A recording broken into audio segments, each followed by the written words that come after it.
Welcome my dear students and friends. ট্রান্সলেশনের আরেকটি নতুন ক্লাসে তোমাদের সকলকে স্বাগত। বাংলা অনুচ্ছেদটা তোমরা বোর্ড থেকেও লিখে নিতে পারো, অথবা এর পিডিএফ ডাউনলোড লিঙ্ক ক্লাসের ডেসক্রিপশন বক্সে দেওয়া থাকবে, সেখান থেকে ডাউনলোড করে নিও। চলো তাহলে শুরু করা যাক।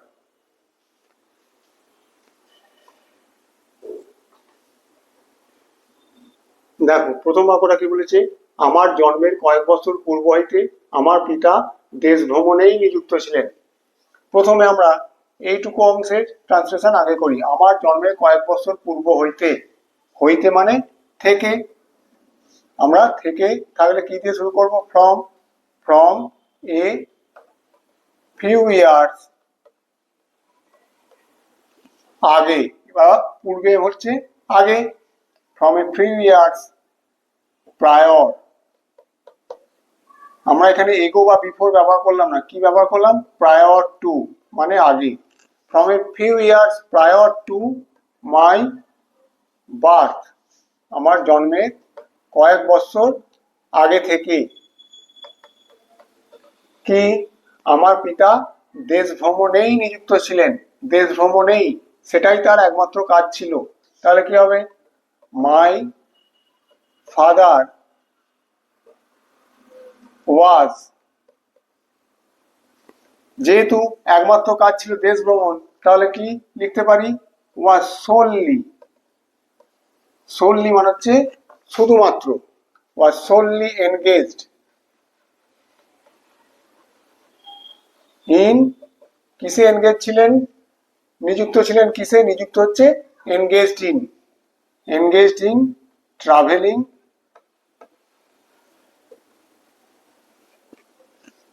অ্যাক্রস দ্য কান্ট্রি, দেশের বিভিন্ন স্থান ভ্রমণে তিনি নিযুক্ত ছিলেন। বোঝা গেল? লিখে নাও। এরপরে বাক্যটা দেখো, বাল্যকালে তিনি আমার কাছে অপরিচিত ছিলেন বলিলেই হয়। তাহলে এটা যদি বলি তিনি বাল্যকালে আমার কাছে অপরিচিত ছিলেন, তাহলে সেটা ভুল বলা হবে না। তাহলে কি লিখতে পারি? ইন্ট্রোডাক্টরি ইট দিয়ে শুরু করি। It would be no wrong to say, এটা বললে ভুল বলা হবে না যে দ্যাট তিনি ছিলেন আমার কাছে অপরিচিত। He was a stranger to me in my childhood.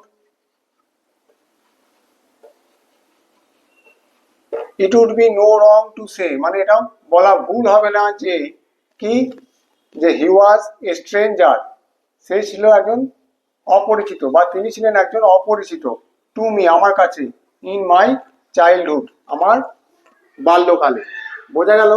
লিখে নাও। দেখো পরের বাক্যটা, মাঝে মাঝে তিনি কখনো হঠাৎ বাড়ি আসিতেন, সেমিকোলন। সেমিকোলন মানে এই বাক্যটার সঙ্গে পরের বাক্যটা কিছুটা সংযুক্ত। সঙ্গে বিদেশি চাকর লইয়া আসিতেন, সেমিকোলন। তাহাদের সঙ্গে ভাব করিয়া লইবার জন্য আমার মনে ভারী ঔৎসুক্য হইত। প্রথমে এই সেন্টেন্সটা আগে করি। মাঝে মাঝে তিনি কখনো হঠাৎ বাড়ি আসিতেন। মাঝে মাঝে কি ইংরাজি? অকেশনালি। Occasionally he would. অতীতের অভ্যাস বোঝাতে আমরা উড ব্যবহার করি। He would come home suddenly, হঠাৎ করে, সাডেনলি। দেখো এটাকে আমরা পরের বাক্যে না করে একসঙ্গে করে দিতে পারি কি? উইথ বা টেকিং। লইয়া আসিতেন, টেকিং। ফরেন বিদেশি, foreign servants with him.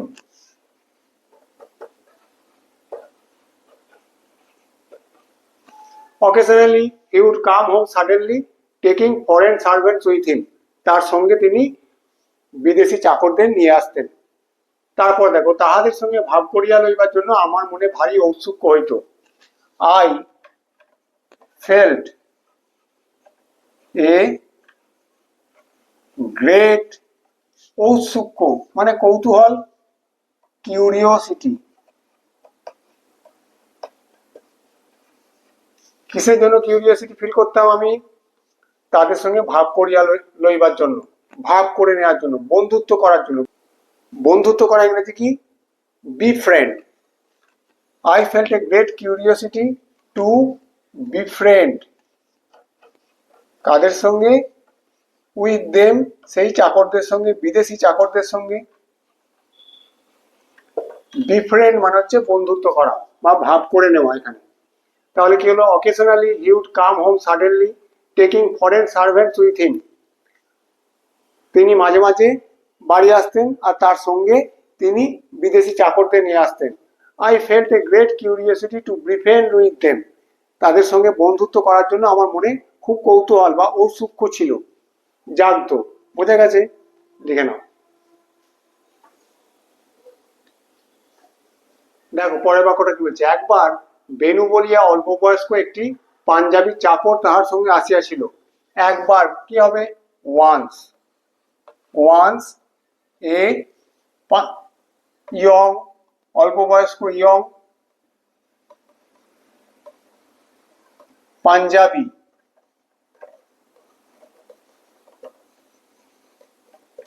Servant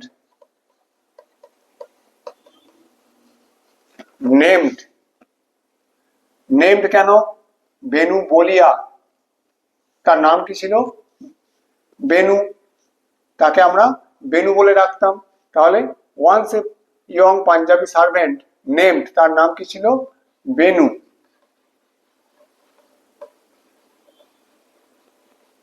তার সঙ্গে এসেছিল, কেম উইথ হিম। বোঝা গেল? লিখে নাও।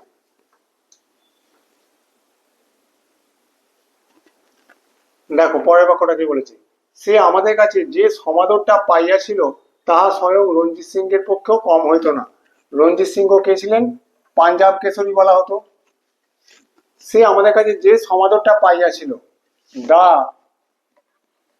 কর্ডিয়াল, সমাদর কি লিখবো? Cordial reception,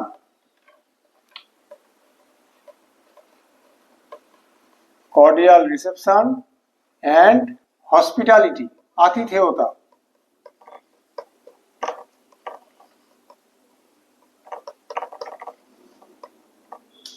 The cordial reception and hospitality he received from us.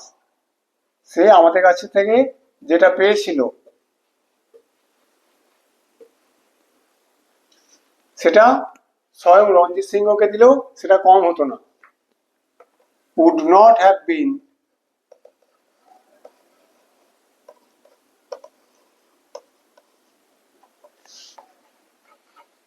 any less। কার জন্য? স্বয়ং রঞ্জিত সিংহের পক্ষেও কম হতো না। কম হতো না আমরা এটা দিয়ে করে দিয়েছি। would not have been any less, কার জন্য? even for, এমন কি, even for রঞ্জিত সিং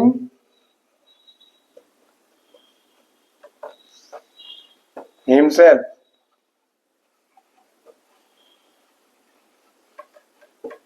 বোঝা গেল? ইভেন ফর, স্বয়ং রঞ্জিত সিংহের পক্ষেও, এমনকি রঞ্জিত সিংহের পক্ষেও সেটা কম হতো না। বুঝে গেল? লিখে নাও।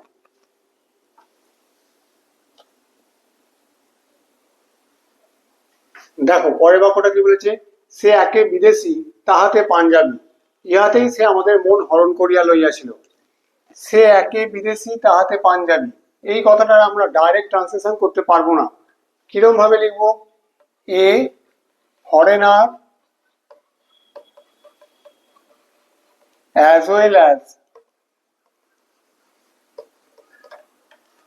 a Punjabi as he was। এটাকে এইভাবে ঘুরিয়ে করলাম। সে যেহেতু ছিল একজন বিদেশি এবং একই সঙ্গে পাঞ্জাবি, হি ক্যাপচার্ড, হরণ করে নিয়েছিল বা দখল করে নিয়েছিল, হি ক্যাপচার্ড আওয়ার হার্টস।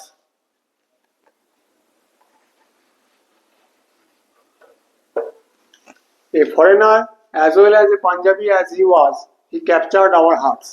মানে সে যেহেতু ছিল একজন ফরেনার, বিদেশি এবং একই সঙ্গে পাঞ্জাবি, সে আমাদের মন হরণ করে নিয়েছিল বা দখল করে নিয়েছিল। এখানে হরণ করার জায়গায় আমরা কি করলাম, দখল করে নিয়েছিল।